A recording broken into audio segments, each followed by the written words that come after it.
नाज़रीन अस्सलाम वालेकुम। पाकिस्तान के क़याम के बाद अभी तक अवाम जो है वो अपने बुनियादी हकूक़ के हसूल की जंग में जुटी हुई है।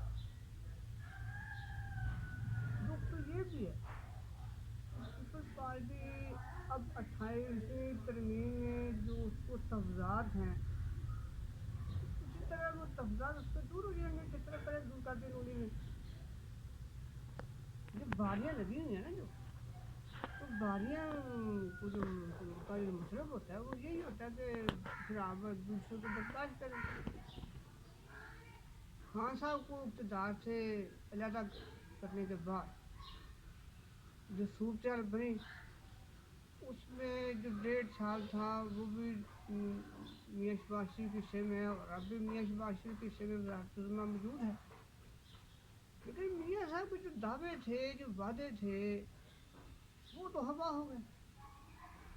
अवाम को तो बड़ा नाज था कि मियाँ साहब आए हैं, जो मियाँ साहब जो नस कर आए हैं, भज के आए हैं, तो इसी तरह जो अवाम के मसाइल हैं तो इसी तरह उसका खात्मा होगा। लेकिन मसाइल खात्मे की बजाय बढ़ गए। उसकी वजह ये है कि मुल्क में मसाइल तो मौजूद हैं, लेकिन मसाइल की भरमार की वजह से जो मसाइल हैं वो दबे।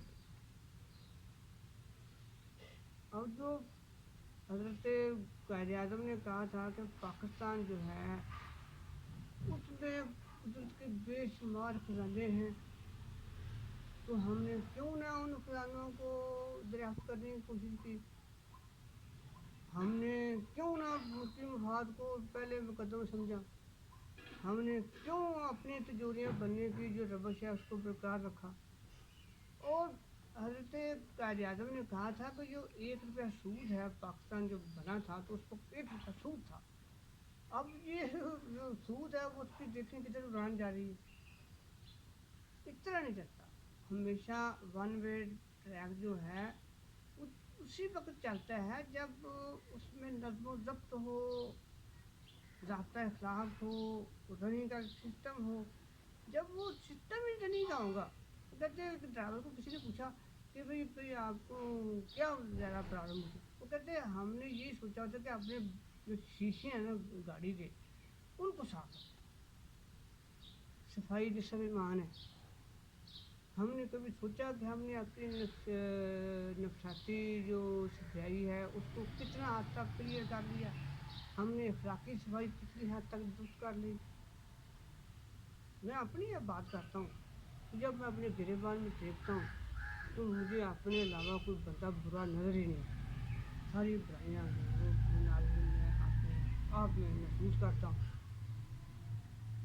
हर बंदा जब ये अपने अंदर में बुराई महसूस करेगा तो फिर माशरा तब्दील होता है, माशरे में तब्दीली आती है और इसको अखलाकी तब्दीली कहते हैं।